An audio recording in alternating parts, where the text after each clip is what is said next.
Hello friend, welcome to the channel pharmacy dictionary. अक्सर जब कभी हम किसी भी प्रॉब्लम को, डिजीज को, डिसऑर्डर को मैनेज करने के लिए महंगी से महंगी दवाइयां खरीदते हैं, लेकिन क्या आप ये जानते हैं कि दवाइयां महंगी हो, सस्ती हो, जेनरिक हो, ब्रांडेड हो, इससे वो फर्क नहीं पड़ता। ये किस बात पे डिपेंड करता है? उनका एक्शन इस पे कि क्या वो अपने रेस्पेक्टिव रिसेप्टर पे जाकर के अपना स्थान ऑक्यूपाई कर पाती हैं कि नहीं कर पाती हैं। तो आज हम जिस टर्म को डेली लाइफ के बेसिक एग्जांपल से समझने वाले हैं, ये टर्म है ड्रग रिसेप्टर कॉम्प्लेक्स, या इसी को बोल लीजिए ड्रग रिसेप्टर कॉम्प्लेक्स फॉर्मेशन। ये क्या होता है, इसको समझने के लिए मैंने बहुत साधारण से एग्जांपल निकाला हुआ है अपने घर से। आपके घर में ताला और चाबी तो होगा ही, लेकिन अगर आपने कभी ध्यान दिया होगा तो ये ताला और चाबी भले ही कितना महंगा हो, ये लिंक कंपनी का है, ये यूजुअली दूसरे ब्रांड से थोड़ा सा महंगा आता है, बट इससे फर्क नहीं पड़ता कि वो कितना महंगा है। चलिए थोड़ा सा एग्जांपल लेते हैं ताकि समझ में आ सके। मान लेता हूं थोड़ी देर के लिए सही, ये जो ताला और चाबी का सेट है, फोकस करिएगा, सेट है, ये 1000 रुपीज का, 1000 रुपए का मैंने परचेज किया हुआ है। किसी कारण से ये चाबी अब मेरे हाथ से गुम जाती है। अब मेरे पास केवल ये ताला रह जाता है जो कि लॉक की पोजीशन पे रखा हुआ है। क्या इसकी कीमत 1000 के इक्विवेलेंस होगी? इक्वल टू तो हो ही नहीं सकती। क्या आप इसे मुझसे 800 रुपए, 900 रुपए में भी खरीदना चाहेंगे? 200 रुपए, 100 रुपए डिस्काउंट देने के बाद भी नहीं, इसकी कोई वैल्यू नहीं है। इसको 50 रुपए में शायद कोई खरीदे तो बहुत बड़ी बात होगी।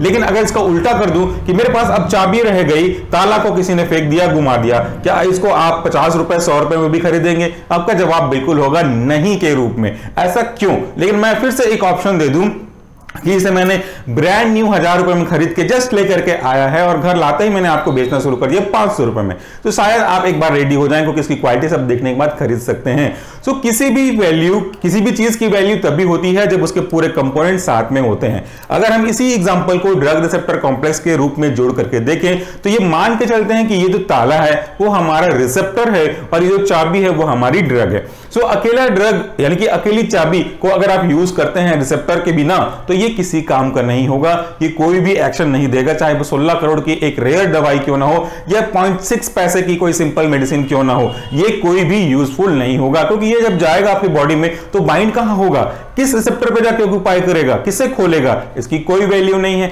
और अगर आप बात करते हैं केवल सिंगल रिसेप्टर की, अगर आपने अभी कोई दवाई नहीं खाई है तो रिसेप्टर अपने आप बिना किसी मेडिसिन के कोई एक्शन तो प्रोवाइड करना स्टार्ट नहीं करेगा, ना ही डिजायरेबल एक्शन देगा, ना ही अनडिजायरेबल इफेक्ट देगा। सो अगर मेरे बॉडी में ये रिसेप्टर प्रेजेंट है, सपोज इंसुलिन का रिसेप्टर है और मैं इंसुलिन ले रहा हूं, तो ये इंसुलिन घूम फिर करके अपने रेस्पेक्टिव रिसेप्टर पे पहुंचेगा और पहुंचने के बाद दोनों आपस में बाइंड होंगे। तो इस ड्रग का यानी कि इस चाबी का अपने रेस्पेक्टिव रिसेप्टर यानी कि ताले पे फिट बैठने का मतलब केवल यहां पे घुसने से नहीं है, इसके परफॉर्मेंस को परफॉर्म करने से है। तो जब दोनों आपस में मिलते हैं तो ये बनता है drug.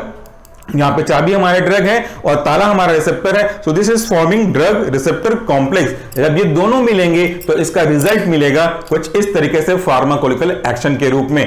So drug receptor complex को समझना इतना भी मुश्किल नहीं है जितना बच्चे समझते हैं या उसको समझवाया जाता है। इसके ऊपर हमने कई बार भी वीडियोस बनाए हुए हैं हमारे मेन चैनल सॉल्यूशन फार्मेसी में, वहां भी आप आकर के रिसेप्टर के कॉन्सेप्ट को बहुत अच्छे से समझ सकते हैं। तो आज के वीडियो में हमने डेमोन्स्ट्रेशन किया ताले और चाबी को, यह समझाने के लिए कि हम अपने ड्रग को थोड़ी देर के लिए चाबी मान सकते हैं और उस ड्रग का जिस रिसेप्टर पे जाके बाइंड होने से हमको फार्माकोलिकल एक्शन मिलेगा, उस रिसेप्टर को हम थोड़ी देर के लिए ताला मान लेते हैं। तो जब दोनों कॉम्प्लेक्स फॉर्मेशन करेंगे तब आपका बायोलॉजिकल एक्शन मिलेगा। क्या है बायोलॉजिकल एक्शन? ये अभी लॉक की पोजीशन में है, जैसे ही बाइंड हुए और इनका बायोलॉजिकल एक्शन इस तरीके से खुल गया। तो अगर आपने सर दर्द की दवाई ली थी तो दर्द का रिसेप्टर वहां पे प्रेजेंट होना चाहिए, उस दर्द के रिसेप्टर पे आपका ड्रग जाके बाइंड होना चाहिए, तो आपका जो सर दर्द है, बॉडी का पेन है या कोई और स्पेसिफिक पेन है, वो चला जाएगा। अगर आपने डायबिटीज को कंट्रोल करने के लिए इंसुलिन लिया है या ओरल हाइपोग्लाइसेमिक एजेंट लिया है, तो वो अपने रेस्पेक्टिव रिसेप्टर पे जाएगा, बाइंड होगा, बायोलॉजिकल एक्शन मिलेगा और आपका जो हाइपरग्लाइसेमिक कंडीशन था वो अब धीरे से नॉर्मल लेवल पे आने लगेगा।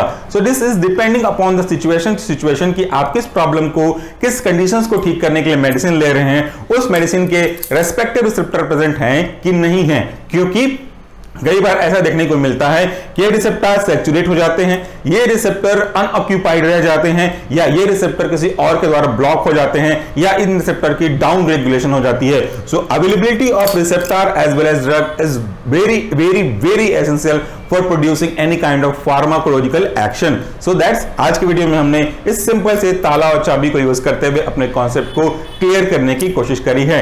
उम्मीद करता हूं कि आपको अपने हर घर के आसपास जो भी चीजें दिख रही हैं उससे आप अपने फार्माकोलॉजी, माइक्रोबायोलॉजी, फार्मास्यूटिक्स या किसी भी फार्मेसी के सब्जेक्ट के कॉन्सेप्ट को मैच करके समझने और फिर अपने आप को दोबारा समझाने की कोशिश करते होंगे। So that's it for the day. Thank you so much for watching this video. नमस्कार, टेक केयर।